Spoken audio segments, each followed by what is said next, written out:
Welcome back, everybody, to the SSL here with Valdez and Moonlay. We just saw Life dominate Flash 3-0. Very one-sided games, but now we are going to jump into another ZVT, Scarlett versus TY. Yes, we are. This should be a very interesting game. We haven't seen Scarlett play in a while, and there she is, all dressed up for the occasion, even done her nails. Looking fantastic. Oh, yeah. Damn. Part of Team Acer. She hasn't had too much success in recent times. Didn't get to play at IEM San Jose, unfortunately. But let's see what she's got planned for today up against her opponent, TY. Bit of one of the monster Korean Terrans out here, and is actually in pretty decent form. Yeah, I mean, we haven't seen her in a while, but I'm sure she is practicing her heart out for this game. Whereas TY, I'm sure he's doing the same. You know, he's back here on the scene. He wants to make another stand, and I think he's going to play very well. But Sasha, Scarlett, she's got a big thing ahead of her. Yes, she does. We did actually see TY qualify for Codes and SSL through the qualifiers.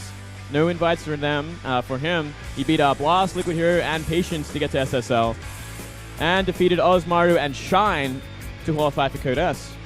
Yep. Well, here we go. We get a look at his results so far. No big wins. A lot of, round of 16, round of 32, round of 8.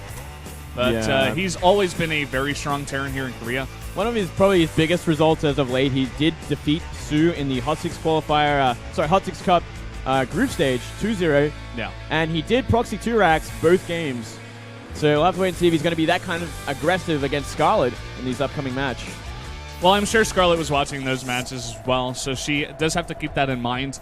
For maps here, we do have Scarlett banning Catalina, no big surprise there, whereas TY bans Foxtrot, interestingly enough. But set number 1 will be on King Sejong Station into Deadwing, Merry-Go-Round, Nimbus, and Overgrowth. Yeah, we're going to see Nimbus for the first time today. So that's going to be fun. Not normally we see Terrans let that one slip by. But not bad. Not a bad one. Interesting, that he did get rid of Foxtrot Labs. As we did see Dream play so well against Solar on that map. What do you think the reason for that is? Do you think he's just not comfortable on that map, or do you feel like he saw something in Scarlett's style? Maybe he doesn't like the fact that it can be two different types of spawns, maybe. One more favorable, one less favorable. We'll have to wait and see. Yeah. Well, guys, we are going to jump into set number 1. It's on King Sejong Station. TY is TY for this because he does need more than 3 characters. And Scarlett is Scarlett, but let's jump into game number 1 here on King Sejong Station.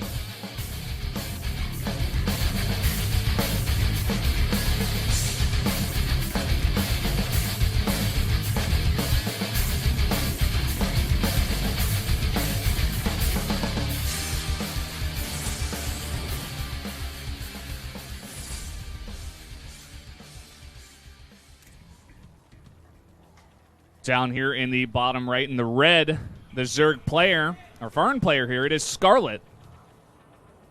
The foreign hope. Can she do it? Very excited to see how she's going to be playing this. I get a feeling, Brennan, that we might actually see some pretty aggressive play from her today. Yeah? Judging by how these games have gone so far, I wouldn't be too surprised. Life making it work. And in the top left, we do have the Korean Terran, TY. Has been actually really in form as of late, playing very, very well at the end of this year. He dropped off for a while there, and we didn't see too much from TY. Seems like he's back.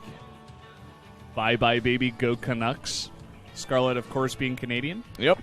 Telling TY to get out of the house. We had another fan over there actually saying, go round the 16. Wow. We are seeing actually a 9-pool be made from Scarlett to start things off. So here we go. I guess she is going to be aggressive. Not a bad start at all. We'll have to wait and see. Are we going to see a Rax or a CC? And I think we're going to see a CC from like TY. So this is a fantastic opening for Scarlett to start things off. Really going to put on the pressure. And, the last time we saw a foreigner play here in Korea, it was State against Classic. Classic cheesed him out on this map. It's time for the foreigner revenge. It's time, man. Here we go. It's going to be a CC on the low ground as well. Things could not be better to start off this game for Scarlett. Scarlett seems to have studied his style pretty well here. TY does like to do this from time to time, and on a map like this, I guess he's just not expecting Scarlett to go for a 9-pool. But Scarlett says, you don't know me. You don't know me. You don't know what I can do. You didn't see me at IEM San Jose because I wasn't there. So I'm going to 9-pull you. Yeah. And I think it's going to work a treat because we only see the racks go down just now.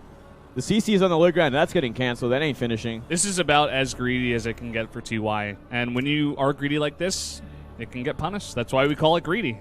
It is greedy. But, you know, we very, very often do not see Zergs go for this 9-pull sort of style anymore. It's like something that just doesn't happen usually. Yeah. But she's done her research. She knows exactly what she's up against. And here comes the surprise. TY sees it.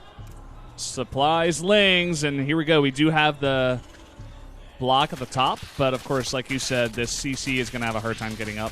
Does put up one Ling here to harass at that SCV building, the engineering bay. Yeah, I actually really like that it's an engineering bay too, because that's kind of guaranteed to finish and block off because it is such a high HP building. Yeah. For cheap.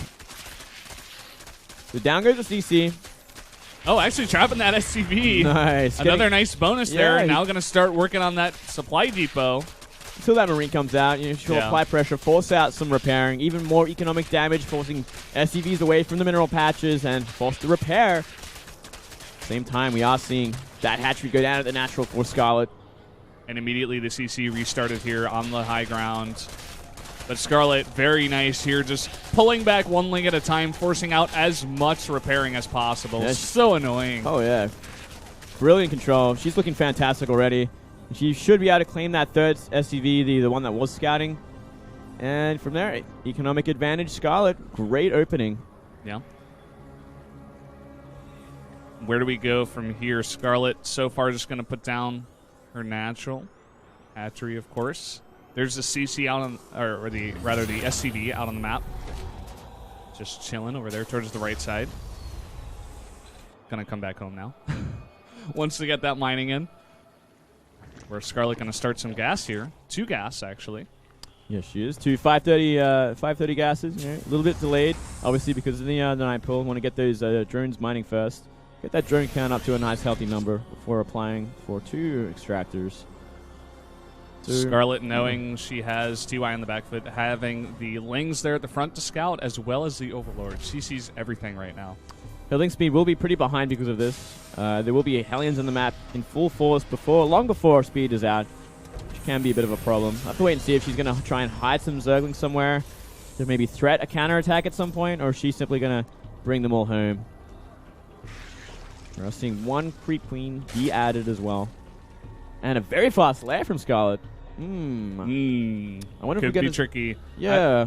Do you think this is Mutas or Roaches? I think it's Mutas. We are seeing a 3rd gas being added. Okay. Roach Warren has to be added very, very soon. Otherwise, the timing doesn't really line up for Roach Speed when Tier 2 finishes, as well as the Roach Warren. So I'm guessing it will be Mutas. We've seen the style a lot in recent times. Usually you go from 3 gas into a later 4th gas. So you're kind of maintaining a decent mineral supply, mineral income. Yep. There's that 3rd gas going down, as you did mention, and the 2 Hellions at the front, just trying to scout and see what he can see. Sees no 3rd base. And look at this follow-up we see from TY. He's actually making a Widow Mine and a Medivac.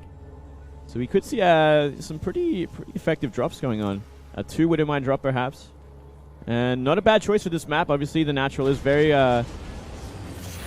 close to the natural of TY. I mean, it is more exposed than any other place in the map. 4 drops. The minerals facing towards TY.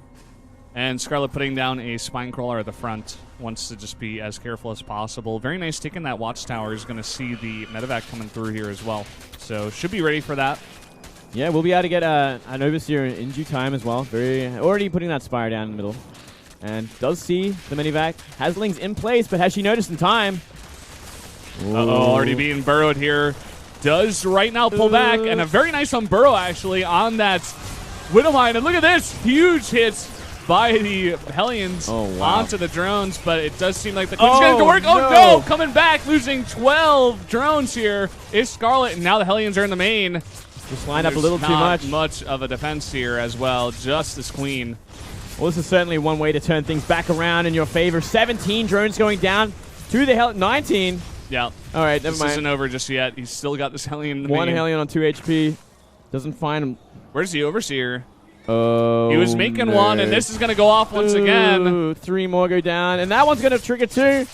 Oh, no. Oh, hits luckily, the queen. Luckily, he was not controlling it. He could have got like another 5-6 drones, and this game is completely turned on its head because of this. Yeah. Scarlett had a great advantage early on, but not handling the run by too well, and not handling those Widow Mines either. A couple of missteps there. He's got to get mutas out in time. Regardless, 8 mutas on the way. Not sure where these SUVs are going. Probably a misrally here. So, TY a bit of a mistake, but that's okay. Yeah, not too bad. He's going to see what's at the front of the base. He could be scouting the third base as well. And he already has turrets up because he did get that Hellion run by. He did see the Spire at the top of the ramp. He knows exactly what's up, and he can transition effectively. Yep. Turret up already at the natural. Gonna try to pick off what he can. But 2 Vikings already out. 2 Vikings, yeah. He's got everything to defend against this. Everything he needs for now. You probably want to add Thors later. We'll have to wait and see if we're going to see Scarlett go into that kind of muta style that we did see. No. Hang on. A huge Hellion run by into the natural, and there's not much hope for a lot of these drones. Yep. No wall here at the natural just yet, and Hellion's getting 8 drone kills at the natural, and now starting to come into the main.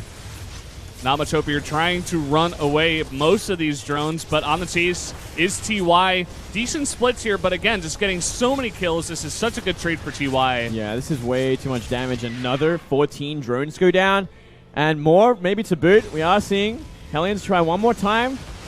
Not quite. And they get 15. So, yeah. Man, that could not have gone better for TY. He knows exactly what he has to do in this kind of situation. No links were being drones. made. Yeah, no links were being made because of how much Scarlett had to catch up with drones. And from here, TY is in a very, very comfortable position. Should be quite comfortable to move out that third CC in just a bit here, just cleaning out that third area. The mutas are still on the map here. We do see a Roach Warren as well as Roach Speed being upgraded. Scarlett finding what she can, but I mean, you know, just the addition of those 2 Vikings is just enough to keep them back, and we are actually seeing Roach Speed being upgraded. So I think we might be seeing a sort of a Roach Ling Bane timing. What do you think the chances of this are actually of working? I think it's actually just a Roach timing. We actually see no Baneling Nest on the map so far. So yeah, I think if it was mech, I would like it. If it's against Bio like this, Scarlett really has to hope there's not enough Widow Mines and there's not enough Marauders out for this to be efficient, because there's already a lot of Medivacs and a lot of Stim already. Not so many Marauders, though. Just 2. Yeah, and it's also going to be about if TY can identify this happening before it happens, before she gets on the map with them. And we see TY move across the map now. Yep, Scan already coming down towards the front of the natural. Able to take out a gas, a very small victory for Scarlett. Now she is going to come back. Does not want to fly over these Marines. Does lose one. Yeah. These mutas. Scarlett has hidden this for long enough, but does it actually enough Roaches for us to be worth it? The Marines do have the upgrade advantage, and he's going to run into the Roaches now, but still, not enough just yet. Going to have to borrow those Widow Mines, and it's going to be a hard fight for TY. I don't know if he can actually win, but that is a lot of Medivacs. Medivacs are doing great healing, but a lot of Roaches here, and the mutas coming from behind, trying to pick off these Medivacs, actually, and some more Roaches coming from the third base. But look at that, the power of all these Medivacs just coming in and healing so many of these Marines, and already taking so much damage earlier on was Scarlett, and now, just now, TY has free reign here at the natural. Yeah, just way too many Medivacs to deal with this. Medivac's a great way to kind of deal with the Roach Hydra sort of composition, because you can last so much longer against the slow attack speed of the Roaches, and gonna eventually hold it back, but she did take a lot of drone damage once again. And still, mutas, not enough mutas to really clean up any Medivacs. So the Medivac count remains the same. And now TY's got a very big advantage. He's gonna push it. He's parading across the map. He's regrouped with his forces, and I would not be surprised if he starts poking again. Maybe some drops, maybe some pressure at the front. I think just pressure at the front would be enough, because there's no banelings. He can step on creep like this, and he just has to tank the Roach shots. He has to take a decent concave, maybe even put these Widow Mines down at a decent position to kind of zone out the Roaches. And you see that one of them get picked off. But still, that is so many bio. And it's really awkward position for Scarlett. A lot of the Roaches trapped at the back. Yeah, man, not really a good concave. She's trying to push forward and focus down these Marines, but there are just way too many medevacs. And he's got a very good position here at the top of the ramp. More reinforcements coming in. Concussive shells even finishing up here. And GG is called. GG. Scarlett will go down in game number 1 here to TY. Yeah, very interesting game, though. Great start for Scarlett, coming in there with the 9 pull, catching out the CC first. Claiming a small economic lead from there, but the follow-up from TY was perfect, and Scarlett just didn't handle it well enough. Taking too much drone damage from that Hellion run by twice. Very true. She looks very frustrated as well. It's a hard loss to take that one. Hellion run bys is probably one of the worst ways to lose, I gotta say. Yeah. It's just sad because all you have is like queens and slow links to defend against like 4 Hellions one-shotting lines of drones. I think she was just not expecting that, really. She had a spine crawler at the front, but no wall. No Evo chambers going down. Yeah, nice SimCity will really help, especially if you are